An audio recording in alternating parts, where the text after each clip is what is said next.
Alors là, je suis à La Roche-Bernard et je suis tombé sur un petit coin très sympa. Je vous montre ça tout de suite. Ah, c'est drôle parce là, on a un bar associatif. Là, on a une boutique un peu spirituelle, etc.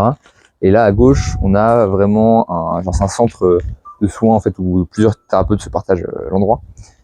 Et c'est drôle parce que vraiment en Bretagne, on sent que la magie est partout, quoi. On sent que la terre est magique. Il y a vraiment, il y a partout des trucs de pierre, il y a des pierres levées, il y a des endroits spéciaux. C'est vraiment voilà, une énergie particulière en Bretagne, quoi. Donc on va aller voir ensemble, faire découvrir l'endroit. C'est parti. Bonjour. Bonjour. Alors je vais vous faire une petite vidéo de présentation de la Bretagne et du coin. Là vous avez plein de choses ici. Alors déjà Charles-Antoine, enchanté. Enchantée, Bénédicte. Enchanté Bénédicte. Alors qu'est-ce que vous pouvez me montrer un peu d'intéressant, me parler un peu de l'histoire de l'endroit? Oui. Comment ça se passe? Qu'est-ce que vous faites ici? Alors, le lieu, il a 7 ans. Il a été créé en 2017 par Frédéric, qui est formateur Reiki et qui fait des soins aussi. Et il avait vraiment l'envie de partager un endroit d'écoute avec des créations locales et avec tout ce qui rejoint le bien-être. Donc là, vous pouvez trouver vraiment tout ce qui est autour du bien-être. Donc on a du cosmétique, on a de l'alimentation naturelle, on a tout ce qui est autour du son. On a des tambours, on a des bols tibétains, toutes ces choses-là aussi. Et puis après, on a toute une partie qui va être autour des livres, des oracles. Et puis voilà. Excellent. Alors, est-ce que vous pouvez me montrer une pièce que vous avez intéressante, ça? Alors, je peux vous montrer, par exemple, les tambours. Donc là, on en a un qui est assez exceptionnel, hein, puisque c'est un tambour où vous pouvez retrouver les runes celtiques tout autour. Vous avez tout ce qui est tambour en toile, donc c'est ce qu'on appelle des tambours véganes. Oui. Et aussi des tambours en peau qui sont fabriqués dans le 56. La collection de livres, il y a aussi des choses sur le jardinage, hein, puisque le but aussi, c'est de faire un lien entre le corps et puis l'esprit. De toute façon, on est venu sur Terre pour vivre justement, expérimenter la matière. Donc rester uniquement dans la spirituelle, c'est bien, mais il faut aussi s'ancrer. Absolument, c'est ça, qu'il y a vraiment un juste équilibre entre les deux. Tout à fait. Donc là, on a toute la partie qui va être. Ah, c'est super sympa là, les petits nichoirs qui sont faits vraiment uniquement avec des choses qui ont été récupérées, recyclées. D'accord. On est vraiment sur un espace local, quoi. Il n'y a que des choses du coin presque. Alors évidemment, sauf les bols tibétains, forcément. Oui, alors voilà, c'est ça. Les bols tibétains ne sont pas locaux. Forcément. Mais voilà. Donc, et justement, je disais tout à l'heure que c'est drôle parce qu'il y a vraiment beaucoup d'endroits comme ça en Bretagne. Oui. J'ai l'impression beaucoup plus qu'ailleurs. Ouais, mais il y a vraiment je pense, un attachement culturel qui est ancestral. En fait, je pense qu'il est là, en fait, de fait. Ouais. Et c'est très alternatif. C'est vrai que la Roche-Bernard, entre autres, et puis la Bretagne un petit peu, tout ce qui est autour, il y a vraiment cette envie aussi de proposer des choses un petit peu alternatives à ce que l'on trouve. Oui. Dans la boutique, j'ai vu un tambour, regardez-moi ça, incroyable. Alors j'ai dû couper le son parce qu'en fait le micro marchait pas, mais c'est une sensation qui est tellement folle de taper sur le tambour comme ça. Je sais que je l'aurai un jour, c'est obligé. Allez, je suis parti déjà. Si jamais vous avez envie de découvrir un lieu complètement atypique où on présente des choses éthiques et qui font du bien, je vous invite à venir nous voir donc à Chemin d'éveil. On est situé à La Roche-Bernard, en face de l'office du tourisme et derrière la mairie. Avec grand plaisir. Là, vous savez, je suis les signes de l'univers. Et la dame juste avant m'avait dit d'aller à cet endroit-là, qui est un monastère orthodoxe celtique. C'est assez incroyable. Alors là, ils avaient un puits, donc comme je bois de l'eau de source, idéalement, évidemment, j'ai rempli toutes les bouteilles. Et c'est très drôle parce qu'en fait, en suivant les signes, en fait, c'est-à-dire que je demande à l'univers ou mon chemin, je demande, tiens, quelle est la prochaine destination, où est-ce qu'il faut que j'aille après ça. Et là, tac, je m'attendais pas du tout à tomber là-dessus. Et au début, je me dis, un peu, qu'est-ce que je fous là est-ce que vas-y, je vais repartir. Et en fait, au final, je finis par parler avec le père abbé, qui est super intéressant. Je ferai une autre vidéo où je mettrai toute l'interview que j'ai fait avec lui. C'était vraiment extrêmement intéressant.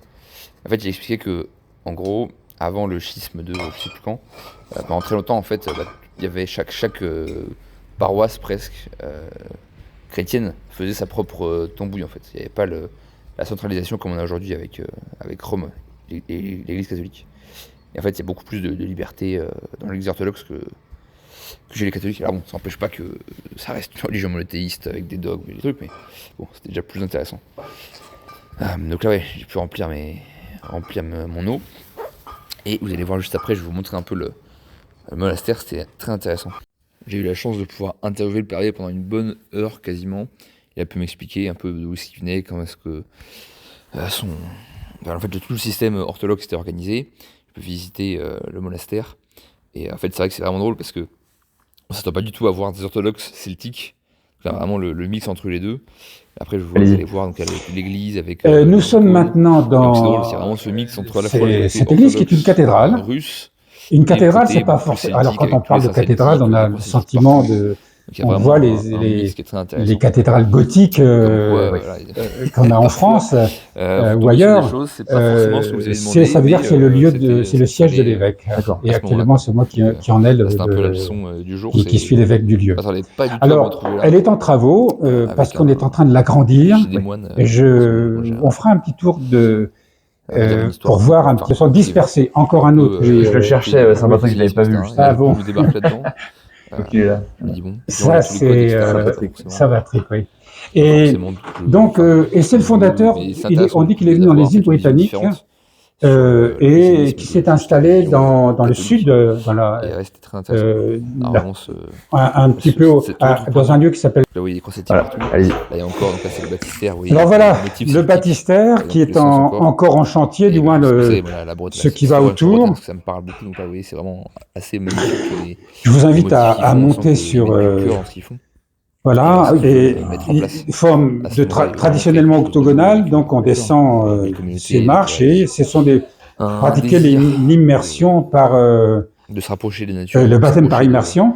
De leur spiritualité. On voit en plus jusqu'aux marches, on voit pas tout à fait parce que qui sont belles et qui sont ancrées dans un environnement. Là, vous voyez des poutres qui sont en train de. Et ça, c'est il a fait un chat. Vraiment, c'est assez impressionnant. Parce qu'il y a les poubelles ici, donc il y a des.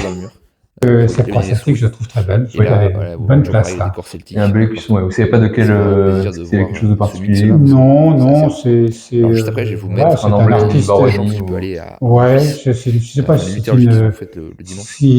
Je ne sais pas si ça correspond à vraiment à. C'est vrai que ça rapproche pour le coup à quelque chose d'héraldique ancien.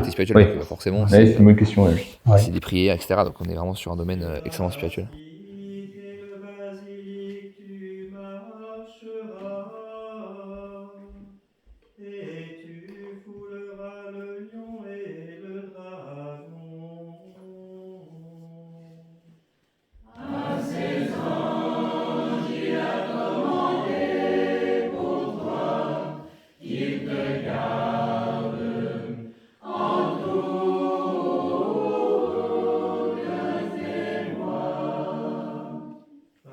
Ça d'ailleurs, ça m'a beaucoup fait rire. Vous voyez le passage avec l'encens et les grelots, parce que c'est exactement comme dans les différentes traditions chamaniques où on va utiliser l'esprit de la plante, la sauge notamment, ou l'encens, enfin n'importe quelle plante faite pour purifier et pour faire partir les mauvaises énergies ou les mauvais esprits en mettant de la bonne énergie, en mettant de la positivité, etc. Donc là, c'est vraiment la même chose, quoi. Donc c'est assez drôle. Et comme toujours, un peu du temps dans la forêt en train de danser avec de la musique. Ça, il n'y a vraiment pas de meilleure sensation que d'être dans la nature, pieds nus, à toucher le sol, à juste se faire plaisir, à être dans l'instant présent. C'est vraiment incroyable, je vous recommande de le faire, c'est impressionnant. Après ça, le soir, en écoutant une fois encore les signes de l'univers, je suis arrivé dans la ville de Rochefort-en-Terre où j'ai découvert une ancienne sorcière, mais ça, ce sera l'histoire pour demain. D'ailleurs, assez drôle, quand justement j'étais un peu perdu, je savais pas trop où aller. Et bon, je demande à l'univers si tu peux envoyer un signe là-haut de où est-ce que je vais ensuite. Donc je m'arrête au bord de la route et j'étais devant une maison. Et là, il y a un gars qui sort de la maison et qui me dit « Oui, bonjour, est-ce que je peux vous aider ?» Je lui dis « Non, pas de souci, vous inquiétez pas, je pars tout de suite. » Il me dit « Ah, c'est pas de souci. Parfois, il y a des gens qui sont perdus, etc. » Je leur dis « Oui, écoutez, je fais un road trip, je cherche des endroits intéressants. Est-ce qu'il y a des endroits intéressants dans le coin ?» Il dit « Ah, faut aller à Rochefort-en-Terre. » Voilà. Je dis « Ah, ok, c'est bon. J'ai compris le message, j'y vais. » Et du coup, je suis arrivé là-bas. Donc ça sera pour la vidéo de demain. A plus les loups.